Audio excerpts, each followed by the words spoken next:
I think I was in Copenhagen trying to find a barbershop to get a haircut. I met a man who was also like first gen, except he was from Egypt. He was cutting my hair. He moved there when he was roughly 19 or 20, saved up some money, bought the barbershop, started talking about like his actual life experiences in terms of his concerns for the future for his kids, being a little bit worried that they may not remember the original country that he had come from. Just seeing someone who'd taken a very similar path to my parents, I think gave me an avenue to start asking some of these questions. You still have that connection to where your parents are from, the concern that you have for the next generation, that the kids you're going to raise, right? They're going to have that complete disconnection, right? If you succeed, find the jewels that your parents have been trying to dig for, then now your kids can run away with something way more valuable.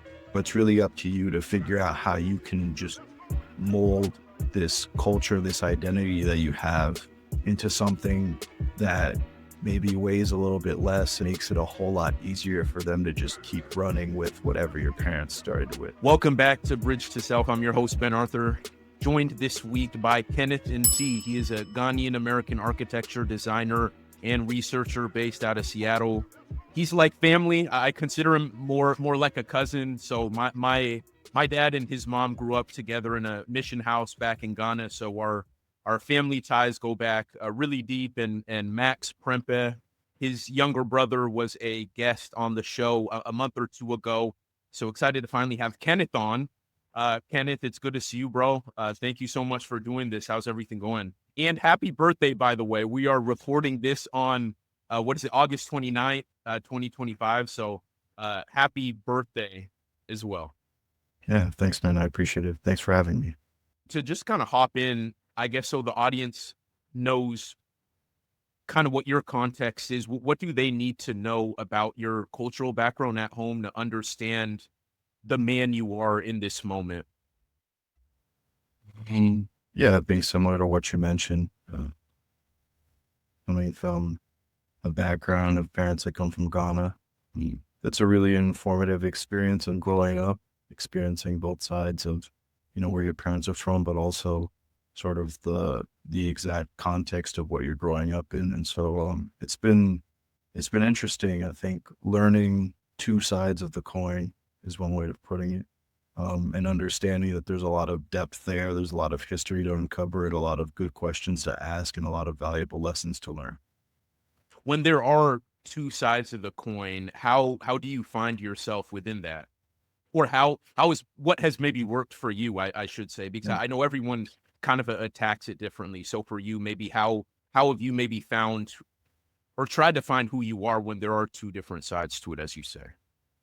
I think growing up from a young age, you get informed of and told stories in some way that teaches you the value of having pride. And so I think you carry that as a badge of honor. But like you mentioned, it's tough to manage. But I think you realize in real time that, you can navigate things based off of the way that you were taught. And then more importantly, I think being a little bit more receptive to the things that are actively happening to you in order to make adjustments. And so constantly understanding that, life is a journey and you kind of have to be molded and prepared by various experiences that you're going through. How is the way, Kenneth, the way you've looked at yourself evolved over time, like from where you're at now to maybe when you were coming up in, what was it, Rhode Island or Texas? Like how did we get to how you identify yourself now, knowing you do stand between two worlds, so to speak? Um, I don't see them as one eliminating the other. I sort of see it as a conglomerate of understanding that, I'm a Ghanaian American, first generation, but each place that you listed that I've lived, I've kind of used that as a benefit of adding to who I can become. And more importantly, I think it's made me always consider and appreciate not just my background, but the background of all the people that I come in contact with. I think there's a very important aspect of being able to integrate how you value others around you. And so, if anything, I think having some sort of background and story that I can tie myself to with my parents, with my community, and people that are an extension of it, has sort of kind of allowed me to put myself in a perspective of others. But I'm also curious to learn more about them because I know that there are a lot of commonalities and differences between us all. In what ways do you think maybe that's been an advantage for you? I mean, I think we both know America is very diverse, but when you do maybe have that cultural lens, right, to where you can maybe have an innate understanding that everyone's context is maybe different because of their culture or their ethnicity or whatever. Do you think that has maybe served as an advantage to you, whether you're navigating personal relationships or your career working in architecture? Sure. Um, I would say for a lot of various fields, there are a lot of people that come from various backgrounds. And so, in some way, being a minority can almost make you the majority. I think there's a lot of power in being able to connect with people and understand that we may not have the same exact path, but we might have similar paths. But more importantly, I think being able to connect with people means that you can take a number of values or principles that exist within your culture and then start to understand exactly how you can make these connections, not just with people, but the work that you do. And I would say, um, with the work that I do, I feel like it's always important to make sure that people are in some way the center of it, like whether it's the community or just the context of the space that you have to look at with a certain lens. I think that brings value to the work that's being done. It's the final block or the final piece that ultimately brings the satisfaction of the effort and time you put into designing something or just dedicating something that's supposed to be used by the public. Knowing that you do have Ghanaian heritage, but you grow up, you were you were born and raised in America, assuming you're going to have kids that are probably going to be American too. Like how do you maybe think about the preservation of your own Ghanaian heritage? This is something I think about a lot in terms of knowing when I have kids, they're going to be even further disconnected from Ghana and thinking about ways like how can I make sure that this stays in the bloodline, right? Because when you're not on the when you're not in the motherland, so to speak, it can feel more disconnected. And so I'm wondering in what ways, if you've maybe even thought about this at all, or from a practical lens, maybe right now in this moment, how are you thinking about the preservation of your heritage when it is so easy to assimilate to American, American culture or everything else going on around you? Um, that's a really good question. I think what I've been actively trying to do is I acknowledge that I'm getting older, and in some way, I'm reaching a stage where I may have thought it would have been a little bit further out, right?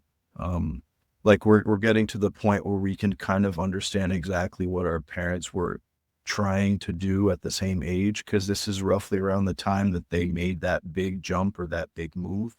And so, more importantly, I think keeping that in mind, I realize that there are a lot of natural things that you can do on a day to day that help keep some of those things alive. Things like music or food, right? That's really easy. It's very consumable. And then I think there are more hard hitting things like language, which could be a really big factor.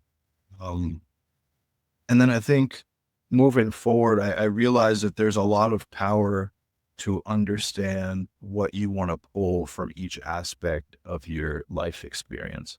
And so finding out the things that I can do to remember and pass those down have really started to hit home as I'm getting older. So like I think having more one-on-one conversations with my grandparents and just trying to understand like what they were going through around that time period that they were growing up, it's very significant because when you look at a timeline, you start to realize that although they may have been in their home country, this may have aligned with this historical event that happened in America. And so Yeah. you can start to picture exactly how things may have been drastically different or similar. Um, and then I think from there, it's also just like understanding that, you have a different path or journey that you're on.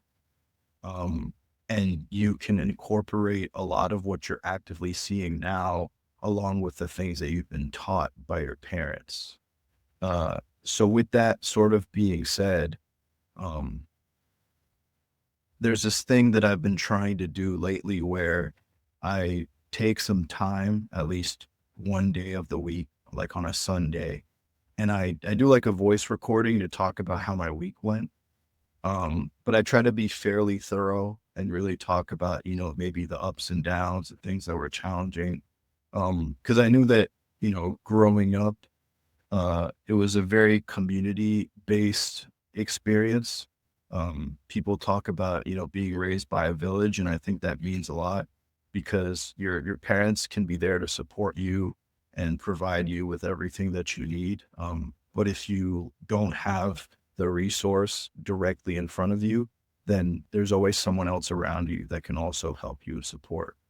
And so with that being said, I think there was always a way to get to the same conclusion, but more of like a conglomerate way. And I'm hoping that through my experience, there might be a more direct connection, more so with my kid, because not only did I get to experience things with my parents as they were finding their way in a new country, trying to build a life, but I'm also actively living in a world where, I'm witnessing firsthand things that they may have not seen. And so that's all going to be vital information for my kids in the future. I think being able to offer both of those things to my kid, in a very like passive way through my parents telling me, but also me sort of testing some of those things that they may have told me and then sort of understanding in real time what adjustments need to be made, is a really informative way of sort of sharing that. And so that's what those voice recordings are for. They could be about, what were things like looking for different jobs, or, what was this music festival like that I went to, or, what happened the day that I turned 30, like things of that nature. I think being able to just talk about little things, but also just remind them that you're human, at a time where they may not be able to either understand what you're saying at a young age, or you just may be a little bit too old for them to actually listen. I Yeah. think having that proof, might be a really helpful way, and something that I kind of just thought of as, it would have been nice to get more of these from my parents, even though I still have the one-on-one conversations. But now I can leave the one-on-one conversations and eventually start to take it from a different angle. What led because that's really a really cool idea that you started, right? It's essentially a digital diary almost. And I guess you don't do it like with a camera, but just those audio recordings will kind of live forever, right? So I guess what maybe what experience did you have, or what realization did you come to that made you think that like this is important for me to do? Is it because maybe you wished you had that or some form from from your parents or grandparents or whatever? Like what maybe led to that aha, like this is an important way for me to document what's going on in real time. Yeah. I was thinking of ease. So just being able to do something quick, fast, that I knew no matter what would happen throughout the week, I would always have time for. And then another was, as I was conducting research, I think I was in Copenhagen trying to find a barber shop to get a haircut. And I randomly went to a shop and I met a man who was also like first gen, except he was from Egypt. Mm.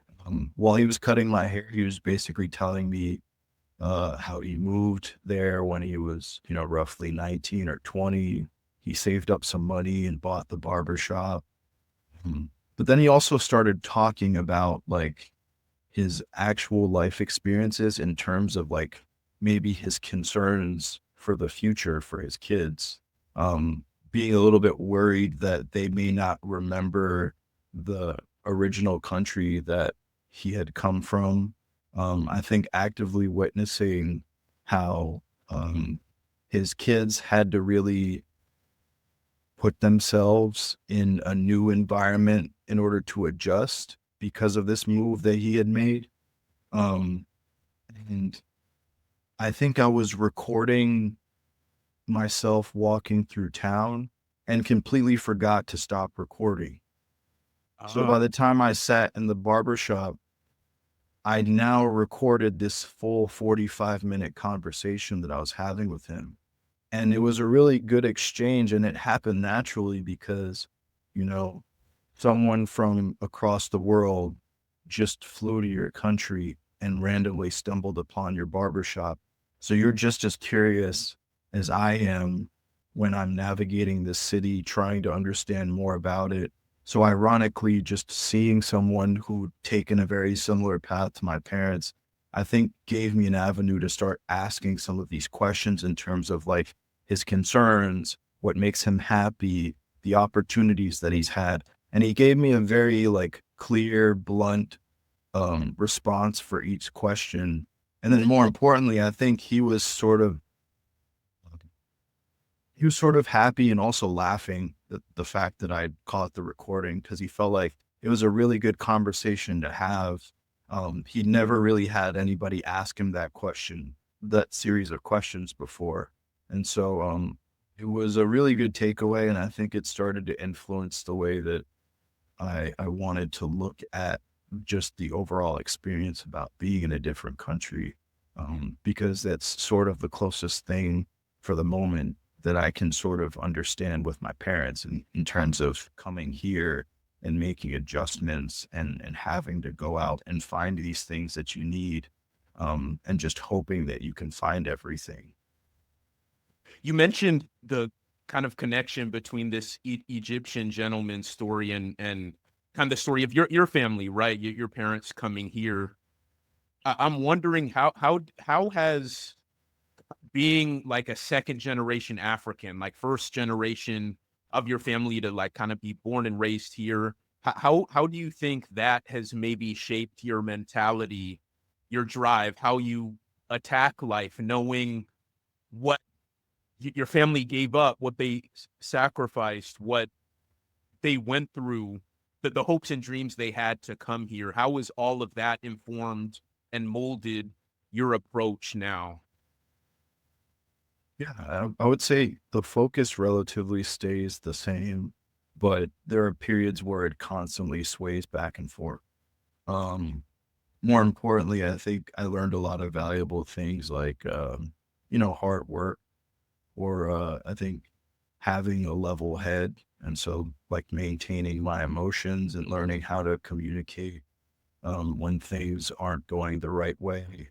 I think more importantly, I think whenever I have a conversation or whenever I come across a situation, um, I try to put myself in the other person's shoes. And I think it helps me look at things openly. I think being able to grow up in a space where conversation is critically important, whether it's in one language or another, I think you're still able to understand that the emotions that you go through are, emotions that we all deal with. I think being able to talk about those things is important. And then, yeah, I think understanding that all progress takes a good amount of work and things just don't happen by day. You could be spending endless time towards the things that you're striving for. And, in due time, you'll accomplish those things. So you can't necessarily put a rush on stuff. Uh, I think there's a rough saying, and I don't know if I'll remember it, but It's all good. yeah, I think people say that, you know, it's not a matter of if, it's a matter of when. And so as long as you consistently work towards your goals, you'll most likely achieve them. Now, you can't necessarily beg for the things to happen immediately, but I think naturally, like all things, they take time. And part of that also means enjoying the process and the journey that comes with it. Because it's very often that once we get something or we achieve something, we have that, very quick moment of satisfaction, and then we want the next thing. And so there's a lot of joy that comes with actually taking those steps before you arrive at the thing that you want. How do you enjoy the process though when it is hard, when it is painful, right? Because that's kind of what people say, right? Like it's not about the destination, right? It's about the journey, or you should reframe to it being about the journey, but the journey can be painful. The journey can be hard. It can be trying. It can be to a point to where you don't even want to be on the journey anymore. Right. When it is when the journey is tough, like how can you enjoy it? Or how do you think about that?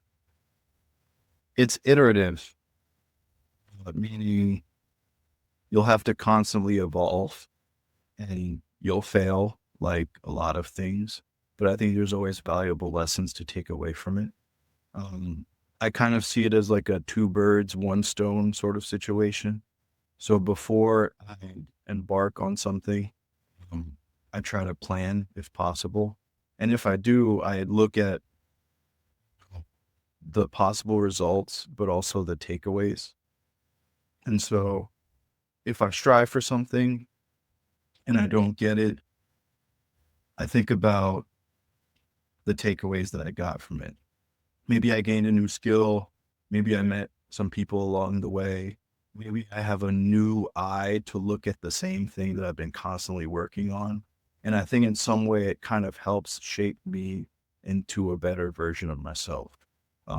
More importantly, I think you do have those moments where you fail more than succeed. And so constantly, I think that just sort of just molds you into something stronger. Um, I think you can start off with 100 doors, and in order to find out what's behind each one, you're going to have to open them. Um, and so I think just being able to accept the fact that life takes chances is a really big thing. We'll never really know the outcomes of many of the chances that we take, but if we go down an avenue where, we're doing something we love for the moment, that's great. Now it's just time to plan about the next way of, I guess, planning the next step. And so understanding the different paths and options that we're given are most likely necessary, but you should never look at it as final. Maybe it's just a temporary way of getting to the destination that you need to go to. When we talked the other day, and you know what I'm going to mention, but that baton analogy, been thinking a lot about that. And for those of you listening, so essentially, and correct me if I'm wrong, but like essentially you were saying like your life is like almost like this track, so to speak, like track in terms of track and field, and like your parents being the like coming to the US from Ghana, them being the sprinters in a relay. But you were saying that you don't feel like you're the person receiving the baton to keep going and keep running. You feel like you're the baton itself, which I think is super deep. But what exactly did you mean by that? Mm, you hit on this earlier, and I think it's the fact that you still have that connection to where your parents are from. You're almost the remnants of who your parents are. And because of that, I think the concern that you have for the next generation, that the kids you're going to raise, right?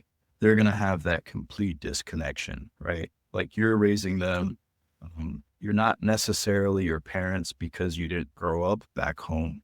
Yeah. You're this new production of your parents. And with that, I think you can completely change the game. I think you matter just as equally, but just in a different way. And so you fall short, then that changes the outcome.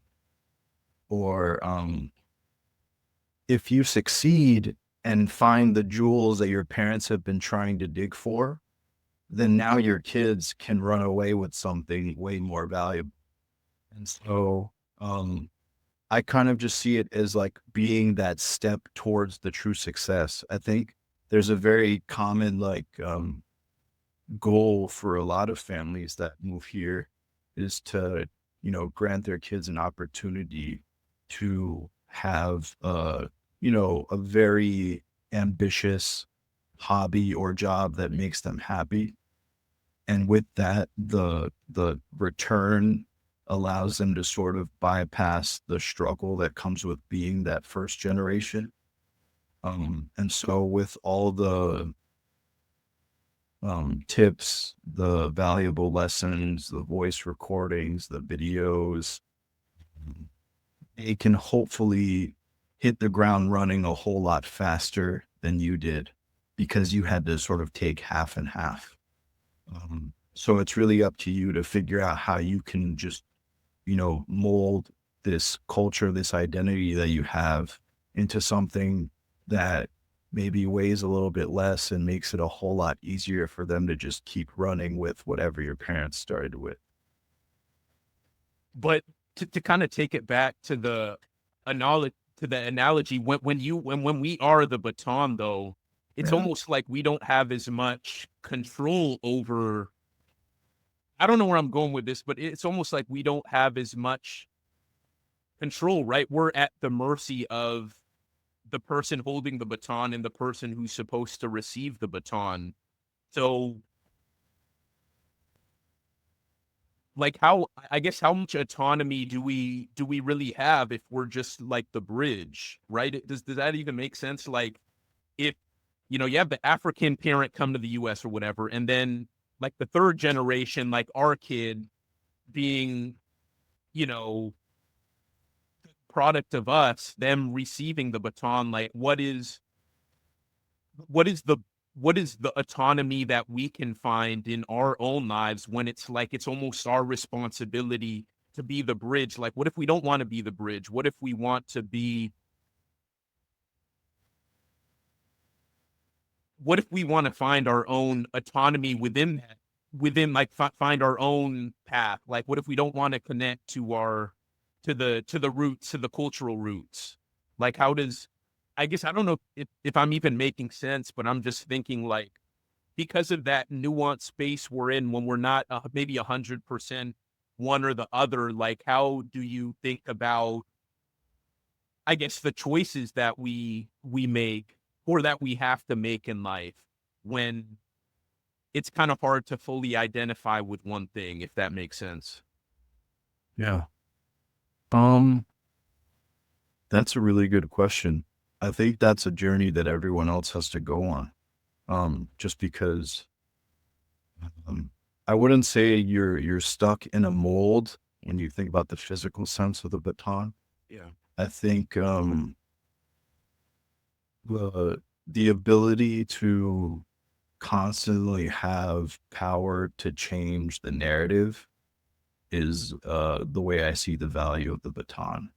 Um, you can still get to the finish line, but if you don't have the baton, then technically you're disqualified, correct? So I think that always reinstitutes the value of how each piece is still important. But I think the pass and the handoff, that connection, right? That's really up to the person. So whether it's the stories, the food, the language, um, in some way, the way that your kids receive that is based on your responses to it. Yeah. So if you feel like, oh, like growing up, this is my favorite meal, then I feel like that aspect of you having that joy and happiness of it is always going to constantly notify your kids like, oh, like this is what my dad eats all the time. Yeah. Um, and then I think there are things that will still find their way and trickle down to your kids. Um, and they may never have to come across through you. I think that's that idea of the relay team, is that you're still a team at the end of the day. So the relationship between the first runner and the second runner is still there. But I think in order to efficiently get the job done, understanding what you feel like is important in terms of establishing your own identity, but also maybe preserving those before you and trying to help shape a bigger and brighter identity for the one that's ahead of you, kind of reinstitutes why that connection between the two people being the baton is so important. Yeah, I think a part, yeah, that's a really good point. I think a part of it too is like, as the baton, like there is a letting go, like a surrender that has to take place when you are that connection to your offspring, right? Like it's almost a sense of like you did everything you can, and now it's like, okay, you son or daughter, like now it's up to you to make your own interpretation of how you saw that I approached it, and you can run with it however you want, but it's just almost the satisfaction, knowing, like you said, that it is a team, but it is almost about the satisfaction of knowing that you maybe did everything in your power with the perspective you have to like give them the best that give them the best position, the best starting point, right? Like if they're really ahead, like if they're like in first place going into the second, like with handing off the baton to the next sprinter, like if you can be that first person to connect that baton, right, then it's almost like you have to be content with that, if that makes sense. You have to be content with all that you did to put your kid or whatever, or the next sprinter in the best position to do what they want with it. I think that's what I'm starting to think about. Like there is a surrender that has to take place, and the interpretation of like our parents, right? Like, and it goes back, yeah, it goes back to like our generation, right? It's like we take what we want from them and like we make it our own. We try to find ourselves within that, and then we try to take it another step further in a different context, right? We're doing it Sure. the best way we know how, I think. Best way we know how is a good way to put it. You just have firsthand exposure to whatever that original identity was. And so I think, yeah, I think that was like the rough way of kind of viewing it at the time. Cause I knew that going through a lot of these challenges or pitfalls that you were talking about, I'm actively feeling like I don't have the answers. I don't have the solutions. And so hopefully that isn't another wall that my kids would have to bump into, because I'd be there to kind of coach them through some of these experiences. And it sort of, in some degree, it shows itself early. Like I feel like even being an older sibling, there's a little bit of that there, where you're navigating things in life. You understand like, oh, I tried that, it didn't really work, or oh, I tried that, I wasted a lot of time. And now I can relay that to my brother and just kind of let him know, like, if this is something that you're trying to explore or something that you're starting to understand doesn't make any sense, this may be the reason. So just pay attention. And I think just not necessarily telling him what to do, but telling him to be mindful of what the landscape looks like allows him to really look at things the right way and choose how he wants to navigate it, compared to me not really having a clue when I first stepped out there. Yeah. So through those bumps that you've been through, like in your being in your own journey of figuring it out, what have been some ways that you've learned that have worked in terms of maybe dealing with that balance and in finding yourself within kind of that strange nuanced space that we find ourselves in? What has worked for you in the pain? Continuing to ask questions is a big part. I think accepting that life, you'll never stop learning. Um, and more importantly, I think finding mentors in those spaces um, that might be a little bit more foreign to people in your community who can do the best they can to help. But at some point professionally, you may have to find someone who may have follow the same exact path that you have, or at least knows what that challenge looks like in hindsight. Um, yeah, and I think more importantly, I think looking at all of that and understanding that each of these, I think each of these experiences bring a set of challenges, and a lot of these challenges um, are achievable. But more importantly, what you do afterwards is important. So, like, I think understanding that one day you're gonna have to be the person that you were looking for when you were growing up is a really big aspect of anything that you choose to pursue in the future. Um, you know how it feels. You know exactly what hurdles and blocks you came across. You understand how frustrating it can be. So just being that voice for someone goes a really long way. I think it starts to change the way that you look at a number of fields where representation is sort of like shifted or grown in multiple directions. A lot of that comes with the fact that um, someone saw you do something that they may have had an idea in the back of the mind that they may have wanted to do. And by seeing you and asking you questions, you kind of encouraged that pursuit for them. How do you become the person that you need to be in the future? Like that was a really good line that you have. Like in your experiences, what has helped you become the person that you would have needed when you were younger, whether it was by a couple years or a couple months or maybe even 5, 10, 15 years ago? What has helped for you to become that? Uh, those mentors specifically, Okay. um, they kind of showed me what I could be in the future. But more importantly, I think they've always been very encouraging with, these moments of hesitation that we all naturally have whenever we're starting a new journey. You might ask yourself questions, you might show some interest in things. And having someone there to just let you know that, go for it or try it out.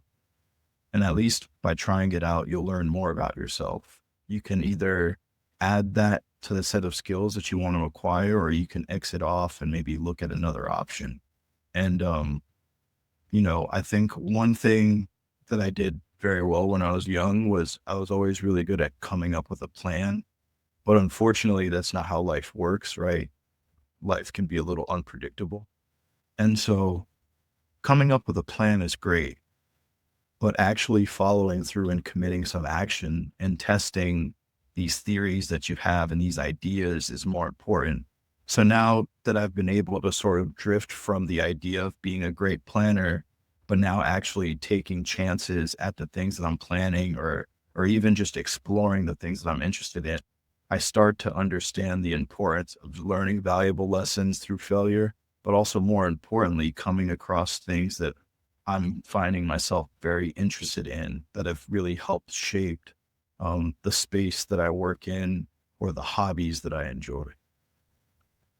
Being able to execute, as you kind of alluded to, is everything. It's everything. Everyone has a plan until they get punched in the mouth. I don't remember who said that. I think maybe Mike Tyson or whatever.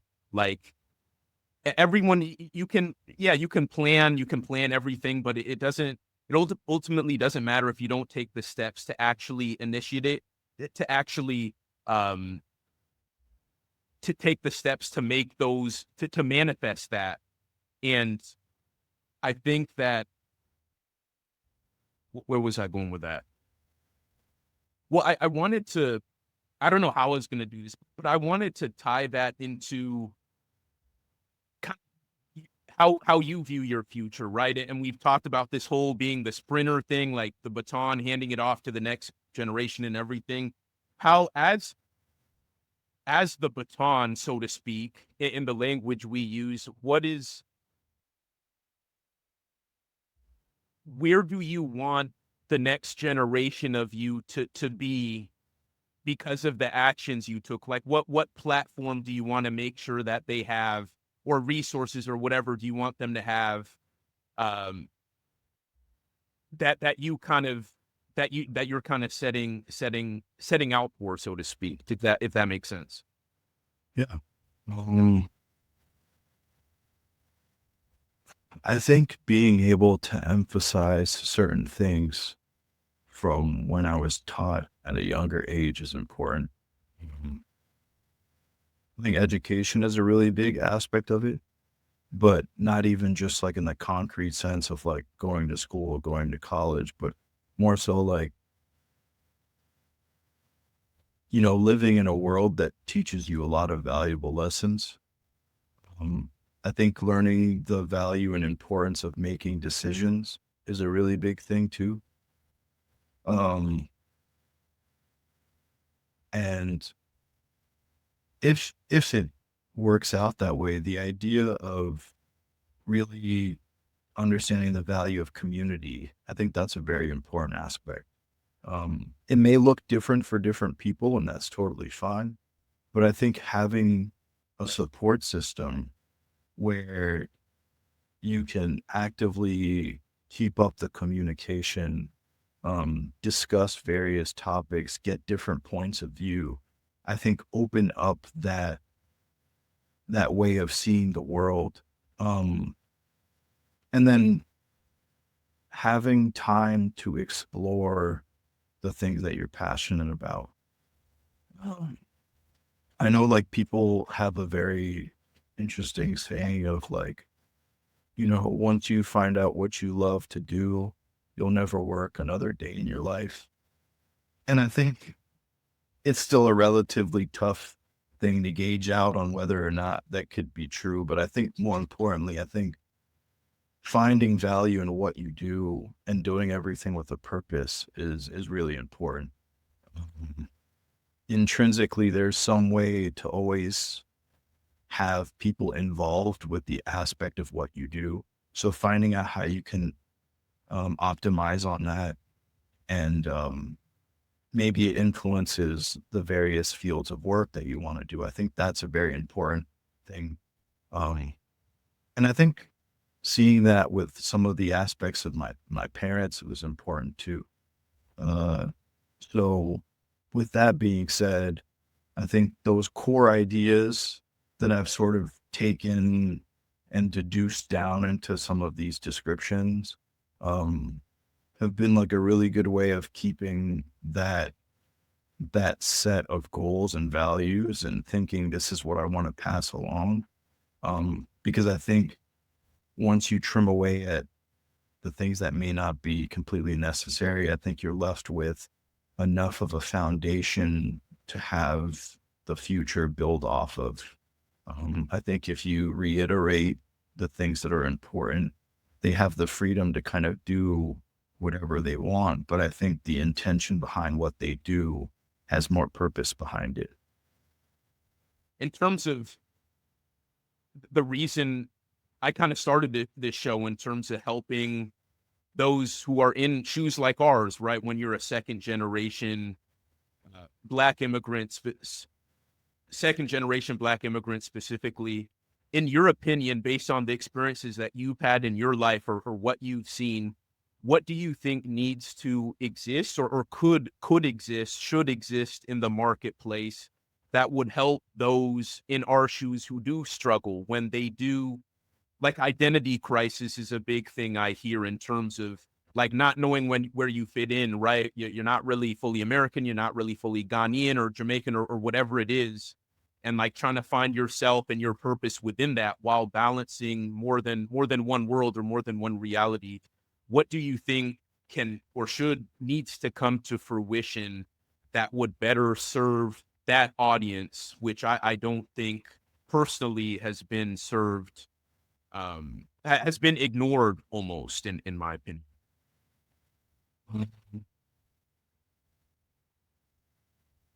I would say that there's time and space where people that feel like-minded with those experiences that you talked about can sort of actually coexist together. And I only say that because I think of, you know, the closest long-standing relationship that I have with some of my friends. And a lot of that is because, each of us came from various cultural backgrounds, but all of us were first gen, and all of us came South America, Europe, Africa, Asia. And I think um, all of us understanding that we're just kind of all navigating this world at the same time. And we have questions that maybe our parents can't necessarily answer, or we understand how much we differ from what would be the majority of people in various groups. I think that allowed us to form a friendship of our own, which kind of ties back in with that point I made about, like, once you realize that, there are a number of minorities in a room, that minority might end up becoming the majority because some foreign experience that you feel like you may have been venturing on your own may be a shared experience, although it may not look like from the outside that two people can be similar. And so, there were a lot of ups and downs of understanding I might be the only one. Um, but the more that I started, sitting down in a conversation or just being like the residual person that's left out of the group, right? Enough of the residual people being left out of the group, I think creates a newfound confidence within all the people that were left over. They realize, like, that's totally fine, right? But I feel like all of us understand what it feels like to be left out. And Yeah. because of that, now we've formed our own group. And so, um, I think trying to remain positive is a really big part of it. And recognizing that things like sharing stories is a really big aspect, because if it's not directly, it's passively. And even passively, people can start to pick up on the customs, the jewels that you find to be significant within your culture and identity. And you'll realize very quickly that you're no longer standing alone. You're standing with other people that you can share this with. Where can people go online or on social media to connect with you, or to learn more about the work you do in architecture? Yeah. On Instagram, I believe my name is Kenneth Nti. And then I have a photography Instagram that is called Iteration 95. And I think it's just photos of, architectural context and things of that nature. And then, like you mentioned, Kenneth Nti on LinkedIn.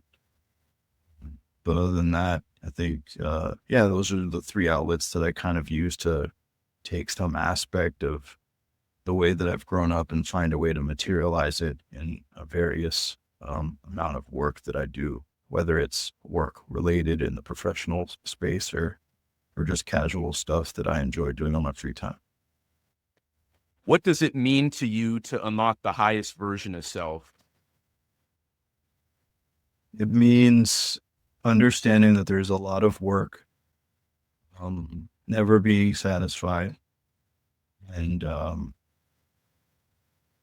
accepting the different phases of change that come with eventually accomplishing the goals that you set out for. I love it.